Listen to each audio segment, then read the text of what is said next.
Tanggal 23 Oktober hari ke-297. Bacaan Lukas pasal 19 sampai 21.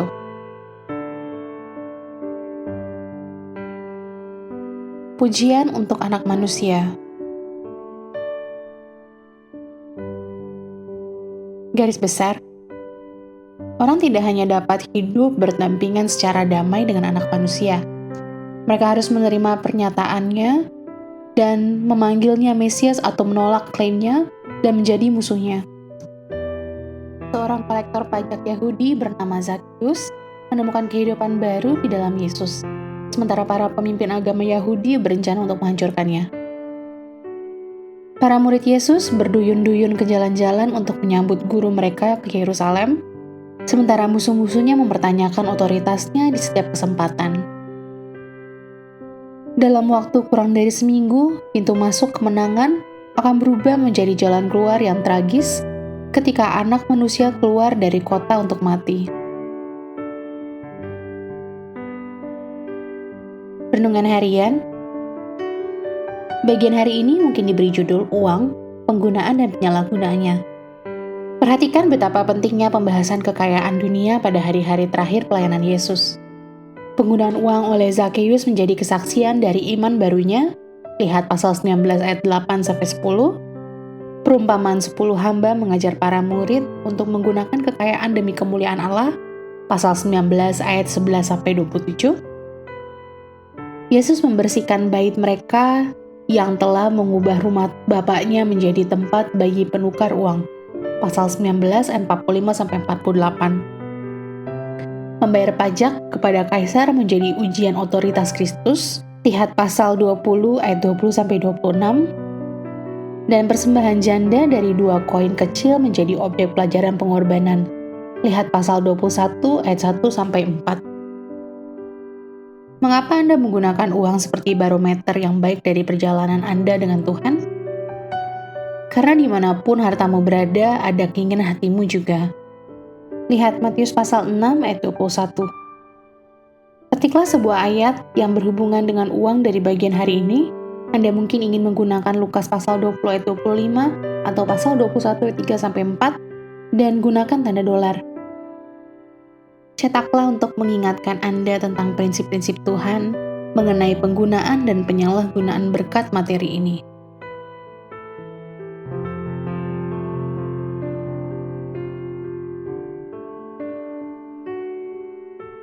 Uang saja tidak akan pernah membuat siapapun menjadi kaya.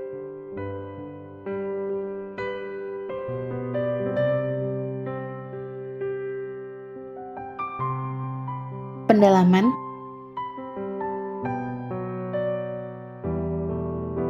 Hari berawan tercerah yang tercatat, Lukas pasal 21 ayat 27. Yesus meramalkan bahwa ia akan kembali ke bumi di atas awan dengan kuasa dan kemuliaan agung, pasal 21 ayat 27. Awan tidak akan mengaburkan peristiwa itu, tetapi membuatnya jelas bahwa peristiwa dan orang itu adalah pemenuhan nubuatan perjanjian lama. Lihat Daniel pasal 7 ayat 13-14, lihat juga Kisah Para Rasul pasal 1 ayat 9-11, dan Wahyu pasal 1 ayat 7. Apakah Anda ingat peristiwa lain dalam Lukas ketika awan menjelaskan, bukan menyembunyikan identitas Yesus? Lihat Lukas pasal 9 ayat 28-36. Amin. Tuhan Yesus memberkati.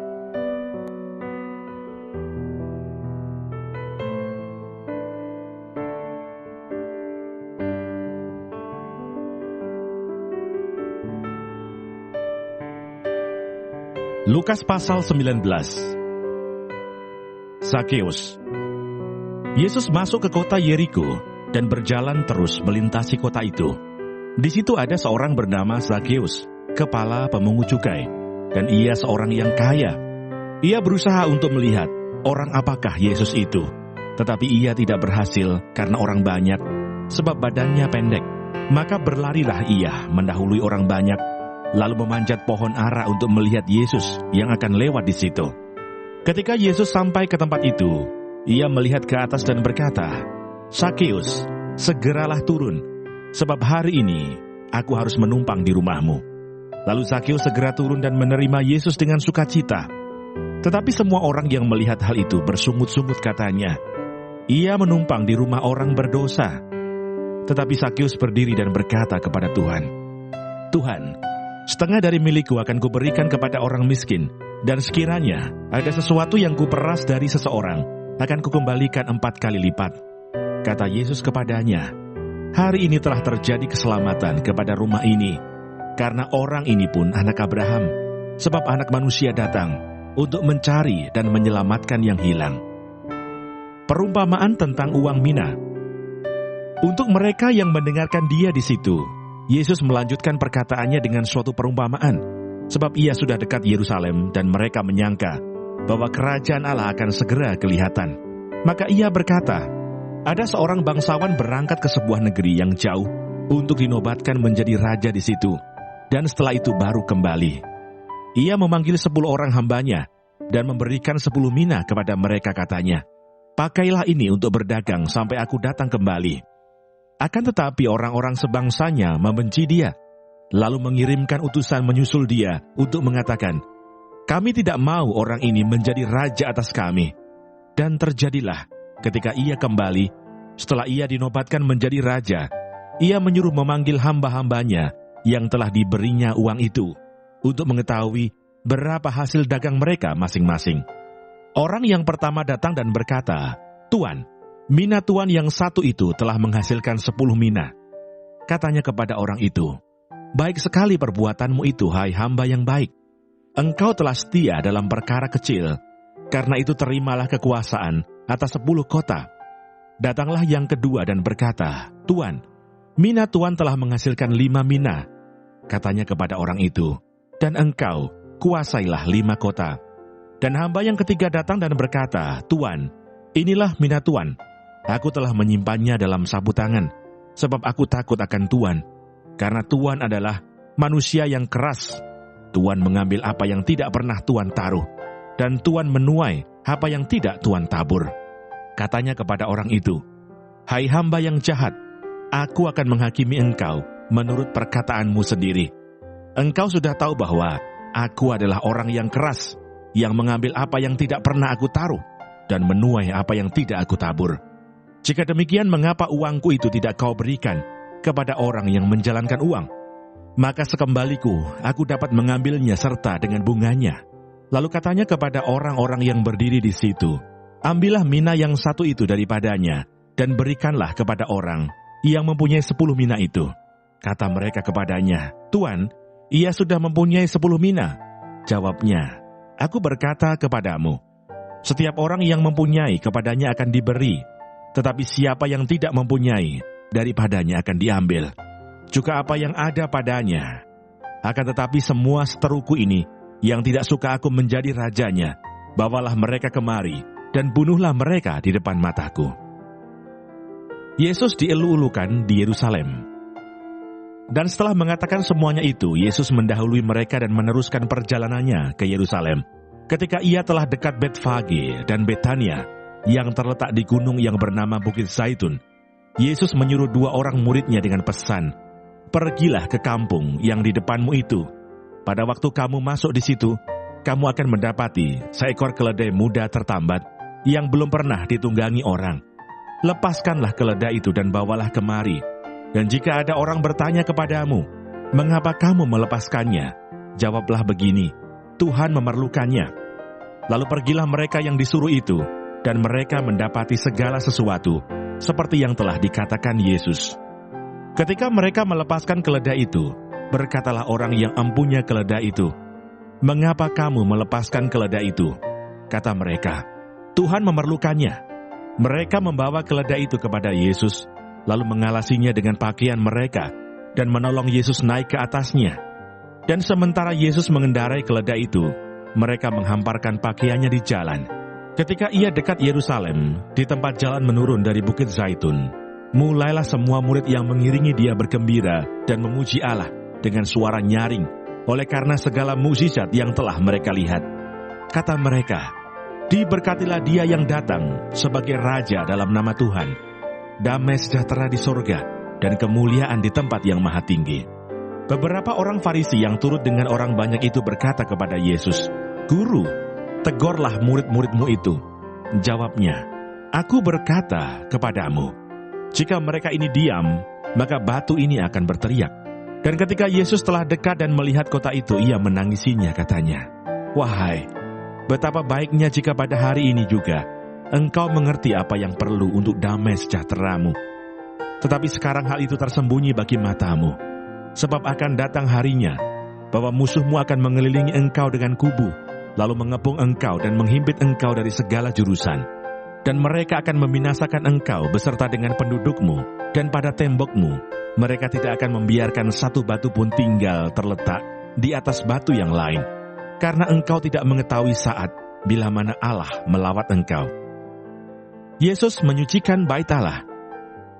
Lalu Yesus masuk ke bait Allah, dan mulailah ia mengusir semua pedagang di situ. Katanya kepada mereka, "Ada tertulis, rumahku adalah rumah doa, tetapi kamu menjadikannya sarang penyamun." Tiap-tiap hari ia mengajar di dalam bait Allah.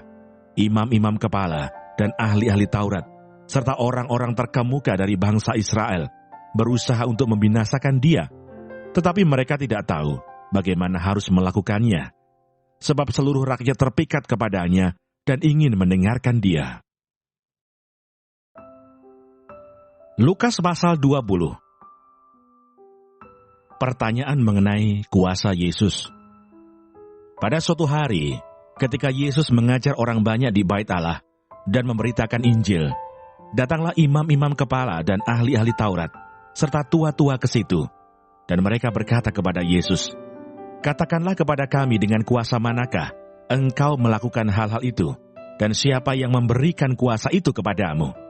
Jawab Yesus kepada mereka, "Aku juga akan mengajukan suatu pertanyaan kepada kamu. Katakanlah kepadaku, baptisan Yohanes itu dari surga atau dari manusia?" Mereka mempertimbangkannya di antara mereka dan berkata, "Jikalau kita katakan dari surga, ia akan berkata, 'Mengapakah kamu tidak percaya kepadanya?' Tetapi jikalau kita katakan dari manusia, seluruh rakyat akan melempari kita dengan batu, sebab mereka yakin bahwa Yohanes adalah seorang nabi." Lalu mereka menjawab bahwa mereka tidak tahu dari mana baptisan itu.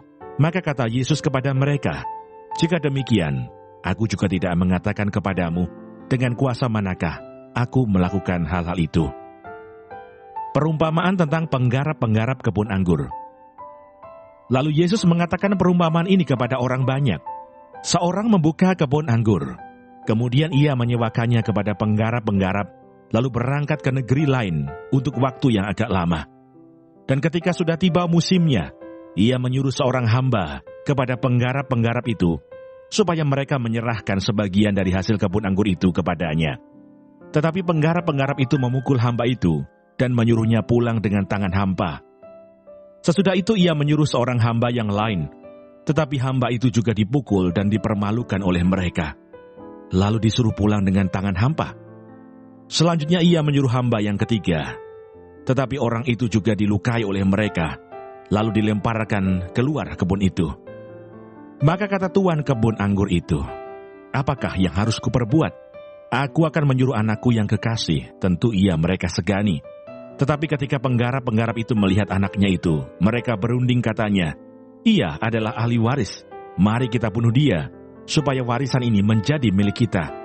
Lalu mereka melemparkan dia keluar kebun anggur itu dan membunuhnya. Sekarang apa yang akan dilakukan oleh tuan kebun anggur itu dengan mereka? Ia akan datang dan membinasakan penggarap-penggarap itu, dan mempercayakan kebun anggur itu kepada orang-orang lain. Mendengar itu mereka berkata, "Sekali-kali jangan." Tetapi Yesus memandang mereka dan berkata, "Jika demikian, apakah arti nas ini? Batu yang dibuang oleh tukang-tukang bangunan telah menjadi batu penjuru. Barang siapa jatuh ke atas batu itu, ia akan hancur. Dan barang siapa ditimpa batu itu, ia akan remuk." Lalu ahli-ahli Taurat dan imam-imam kepala berusaha menangkap dia pada saat itu juga, sebab mereka tahu bahwa merekalah yang dimaksudkannya dengan perumpamaan itu. Tetapi mereka takut kepada orang banyak. Tentang membayar pajak kepada Kaisar. Ahli-ahli Taurat dan imam-imam kepala mengamat-amati Yesus. Mereka menyuruh kepadanya mata-mata yang berlaku seolah-olah orang jujur, supaya mereka dapat menjeratnya dengan suatu pertanyaan dan menyerahkannya kepada wewenang dan kuasa wali negeri. Orang-orang itu mengajukan pertanyaan ini kepadanya, "Guru, kami tahu bahwa segala perkataan dan pengajaranmu benar, dan engkau tidak mencari muka, melainkan dengan jujur mengajar jalan Allah. Apakah kami diperbolehkan membayar pajak kepada kaisar atau tidak?" Tetapi Yesus mengetahui maksud mereka yang licik itu, lalu berkata kepada mereka, "Tunjukkanlah kepadaku suatu dinar, gambar dan tulisan siapakah ada padanya?" Jawab mereka, "Gambar dan tulisan kaisar." Lalu kata Yesus kepada mereka, "Kalau begitu berikanlah kepada kaisar apa yang wajib kamu berikan kepada kaisar, dan kepada Allah apa yang wajib kamu berikan kepada Allah." Dan mereka tidak dapat menjerat dia dalam perkataannya di depan orang banyak. Mereka heran akan jawabnya itu, dan mereka diam. Pertanyaan orang Saduki tentang kebangkitan. Maka datanglah kepada Yesus beberapa orang Saduki yang tidak mengakui adanya kebangkitan. Mereka bertanya kepadanya, "Guru, Musa menuliskan perintah ini untuk kita. Jika seorang yang mempunyai saudara laki-laki mati sedang istrinya masih ada, tetapi ia tidak meninggalkan anak, saudaranya harus kawin dengan istrinya itu dan membangkitkan keturunan bagi saudaranya itu. Adalah 7 orang bersaudara. Yang pertama kawin dengan seorang perempuan lalu mati dengan tidak meninggalkan anak. Lalu perempuan itu dikawini oleh yang kedua, dan oleh yang ketiga, dan demikianlah berturut-turut oleh ke-7 saudaranya itu. Mereka semuanya mati dengan tidak meninggalkan anak. Akhirnya perempuan itu pun mati. Bagaimana sekarang dengan perempuan itu? Siapakah di antara orang-orang itu yang menjadi suaminya pada hari kebangkitan? Sebab ke-7-nya telah beristrikan dia." Jawab Yesus kepada mereka, "Orang-orang dunia ini kawin dan dikawinkan, tetapi mereka yang dianggap layak untuk mendapat bagian dalam dunia yang lain itu dan dalam kebangkitan dari antara orang mati, tidak kawin dan tidak dikawinkan. Sebab mereka tidak dapat mati lagi. Mereka sama seperti malaikat-malaikat, dan mereka adalah anak-anak Allah, karena mereka telah dibangkitkan. Tentang bangkitnya orang-orang mati, Musa telah memberitahukannya dalam nas tentang semak duri, di mana Tuhan disebut Allah Abraham, Allah Ishak, dan Allah Yakub. Ia bukan Allah orang mati, melainkan Allah orang hidup. Sebab di hadapan Dia, semua orang hidup." Mendengar itu, beberapa ahli Taurat berkata, "Guru, jawabmu itu tepat sekali." Sebab mereka tidak berani lagi menanyakan apa-apa kepada Yesus. Hubungan antara Yesus dan Daud. Tetapi Yesus berkata kepada mereka, "Bagaimana orang dapat mengatakan bahwa Mesias adalah anak Daud? Sebab Daud sendiri berkata dalam kitab Mazmur, 'Tuhan telah berfirman kepada Tuanku, duduklah di sebelah kananku, sampai kubuat musuh-musuhmu menjadi tumpuan kakimu.' Jadi Daud menyebut dia tuannya. Bagaimana mungkin ia anaknya pula?" Yesus menasihatkan supaya waspada terhadap ahli-ahli Taurat. Ketika semua orang banyak mendengarkan, Yesus berkata kepada murid-muridnya, "Waspadalah terhadap ahli-ahli Taurat yang suka berjalan-jalan memakai jubah panjang dan suka menerima penghormatan di pasar, yang suka duduk di tempat terdepan di rumah ibadat dan di tempat terhormat dalam perjamuan, yang menelan rumah janda-janda dan yang mengelabui mata orang dengan doa yang panjang-panjang. Mereka itu pasti akan menerima hukuman yang lebih berat." Lukas pasal 21. Persembahan seorang janda miskin. Ketika Yesus mengangkat mukanya, ia melihat orang-orang kaya memasukkan persembahan mereka ke dalam peti persembahan. Ia melihat juga seorang janda miskin memasukkan 2 peser ke dalam peti itu. Lalu ia berkata, "Aku berkata kepadamu, sesungguhnya janda miskin ini memberi lebih banyak daripada semua orang itu. Sebab mereka semua memberi persembahannya dari kelimpahannya, tetapi janda ini memberi dari kekurangannya, bahkan ia memberi seluruh nafkahnya." Bait Allah akan diruntuhkan. Ketika beberapa orang berbicara tentang bait Allah dan mengagumi bangunan itu yang dihiasi dengan batu yang indah-indah dan dengan berbagai-bagai barang persembahan, berkatalah Yesus, "Apa yang kamu lihat di situ? Akan datang harinya di mana tidak ada satu batu pun akan dibiarkan terletak di atas batu yang lain. Semuanya akan diruntuhkan. Permulaan penderitaan. Dan murid-murid bertanya kepada Yesus, katanya, "Guru, bila manakah itu akan terjadi? Dan apakah tandanya kalau itu akan terjadi?" Jawabnya, "Waspadalah, supaya kamu jangan disesatkan. Sebab banyak orang akan datang dengan memakai namaku dan berkata, 'Akulah dia,' dan saatnya sudah dekat. Janganlah kamu mengikuti mereka. Dan apabila kamu mendengar tentang peperangan dan pemberontakan, janganlah kamu terkejut, sebab semuanya itu harus terjadi dahulu. Tetapi itu tidak berarti kesudahannya akan datang segera." Ia berkata kepada mereka, "Bangsa akan bangkit melawan bangsa, dan kerajaan melawan kerajaan, dan akan terjadi gempa bumi yang dahsyat, dan di berbagai tempat akan ada penyakit sampar dan kelaparan, dan akan terjadi juga hal-hal yang mengejutkan dan tanda-tanda yang dahsyat dari langit. Tetapi sebelum semuanya itu, kamu akan ditangkap dan dianiaya. Kamu akan diserahkan ke rumah-rumah ibadat dan penjara-penjara, dan kamu akan dihadapkan kepada raja-raja dan penguasa-penguasa oleh karena namaku. Hal itu akan menjadi kesempatan bagimu untuk bersaksi. Sebab itu tetapkanlah di dalam hatimu, supaya kamu jangan memikirkan lebih dahulu pembelaanmu. Sebab aku sendiri akan memberikan kepadamu kata-kata hikmat, sehingga kamu tidak dapat ditentang atau dibantah lawan-lawanmu. Dan kamu akan diserahkan juga oleh orang tuamu, saudara-saudaramu, kaum keluargamu, dan sahabat-sahabatmu. Dan beberapa orang di antara kamu akan dibunuh. Dan kamu akan dibenci semua orang oleh karena namaku. Tetapi tidak sehelai pun dari rambut kepalamu akan hilang. Kalau kamu tetap bertahan, kamu akan memperoleh hidupmu." Tentang runtuhnya Yerusalem. Apabila kamu melihat Yerusalem dikepung oleh tentara-tentara, ketahuilah bahwa keruntuhannya sudah dekat. Pada waktu itu orang-orang yang berada di Yudea harus melarikan diri ke pegunungan, dan orang-orang yang berada di dalam kota harus mengungsi. Dan orang-orang yang berada di pedusunan jangan masuk lagi ke dalam kota. Sebab itulah masa pembalasan, di mana akan genap semua yang ada tertulis. Celakalah ibu-ibu yang sedang hamil atau yang menyusukan bayi pada masa itu. Sebab akan datang kesesakan yang dahsyat atas seluruh negeri dan murka atas bangsa ini. Dan mereka akan tewas oleh mata pedang dan dibawa sebagai tawanan ke segala bangsa. Dan Yerusalem akan diinjak-injak oleh bangsa-bangsa yang tidak mengenal Allah, sampai genaplah zaman bangsa-bangsa itu. Kedatangan Anak Manusia, perumpamaan tentang pohon ara. Dan akan ada tanda-tanda pada matahari dan bulan dan bintang-bintang. Dan di bumi bangsa-bangsa akan takut dan bingung menghadapi deru dan gelora laut.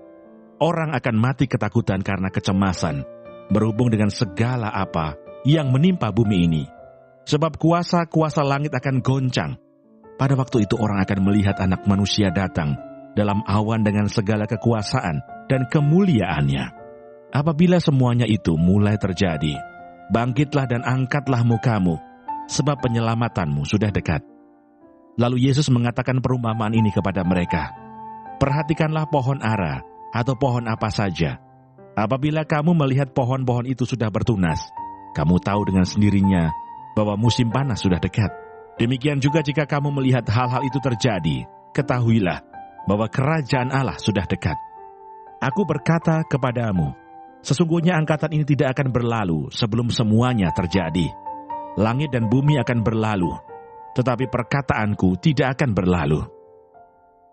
Nasihat supaya berjaga-jaga. Jagalah dirimu, supaya hatimu jangan syarat oleh pesta pora dan kemabukan, serta kepentingan-kepentingan duniawi, dan supaya hari Tuhan jangan dengan tiba-tiba jatuh ke atas dirimu seperti suatu jerat. Sebab ia akan menimpa semua penduduk bumi ini. Berjaga-jagalah senantiasa sambil berdoa, supaya kamu beroleh kekuatan untuk luput dari semua yang akan terjadi itu, dan supaya kamu tahan berdiri di hadapan Anak Manusia. Pada siang hari Yesus mengajar di Bait Allah, dan pada malam hari ia keluar dan bermalam di gunung yang bernama Bukit Zaitun. Dan pagi-pagi semua orang banyak datang kepadanya di dalam Bait Allah untuk mendengarkan dia.